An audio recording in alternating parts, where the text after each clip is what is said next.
Thank you. It is our job as legislators to protect our youth. This government's proposed marijuana legislation could threaten that. The current legislation creates a glaring legal age gap for 18-year-olds in our province. The current legislation sets the legal age at 19. So if a 17-year-old is caught with using marijuana, they are covered under the Youth Act. But those rules don't apply to 18-year-olds caught.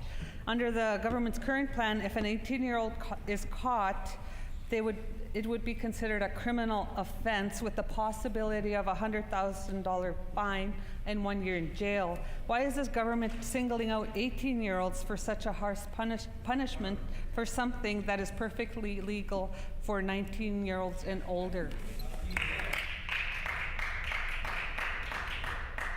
The Honourable Minister of Justice. Well, thank you very much, Madam Speaker, and I want to thank the member for that question. Of course, she will know that matters to deal with the criminal code are under federal jurisdiction, so I would suggest that if she has some issues with respect to those questions that she's asking today, that she talks to her Liberal cousins in Ottawa. Hear, hear.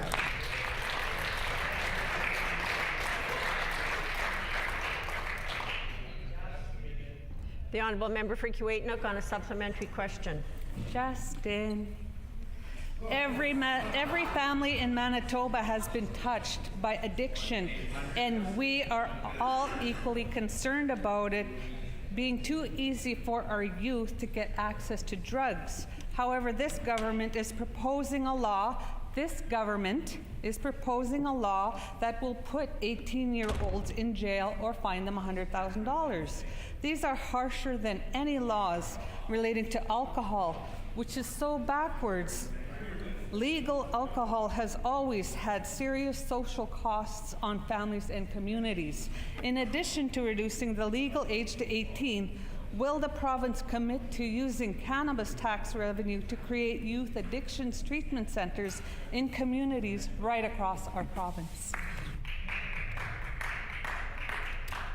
The Honourable Minister of Justice. Well, thank you, Madam Speaker. And I already mentioned to the member opposite that matters to deal with the criminal code are under federal jurisdiction, and so we have no purview over that, Madam Speaker. But what I will say is that we have always taken the side of public health and safety when it comes to the federal government's decision to legalize marijuana in our country. This is a significant public policy change, and we've been very proactive when it comes to public health and safety.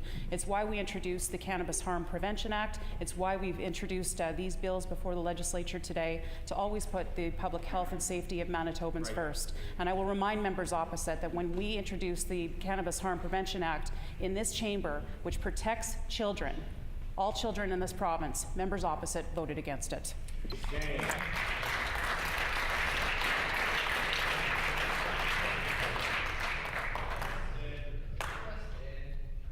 The Honourable Member for Kuwait-Nook on a final supplementary. Ironically, protecting our youth is the objective of Manitoba's Bill number 11. Our caucus agrees wholeheartedly that we should be protecting our children from accessing intoxicating substances.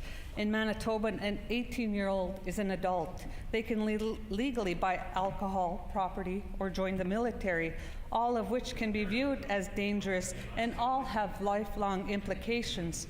But we also believe that this is an extremely disproportionate punishment that could have long-lasting consequences for people that are just starting out on their lives. Part of protecting our children means ensuring we are not throwing them in jail. Let's address it today. Will the minister consider an amendment to close that gap? The Honourable First Minister. The time frame the federal government has forced on provinces to comply with the Prime Minister's wish to legalize cannabis in this country is a ridiculous timeline, Madam Speaker. We have one shot to get it right, and given the time frames, it's extremely unlikely that any province will get it right, given their areas of responsibility. That's tragic, Madam Speaker, because we do not want Colorado's stats to be our stats in this province. And so we are acting. Order. And we are asking the support of other members in this House to do the same, to support us in protecting Manitoba's young people, those who choose to use cannabis, those who choose not to, and should not be made victims or by getting in the way of those who think they can drive, for example, better while they're impaired with cannabis, Madam Speaker. So we have led the way in asking the federal government to consider delaying the introduction of this legalization in order to save lives, and I'd encourage the members opposite to take that thoughtful and reasonable position to heart and to join with us, and for all of us in this House to support a delay in the too rapid introduction of this dangerous practice.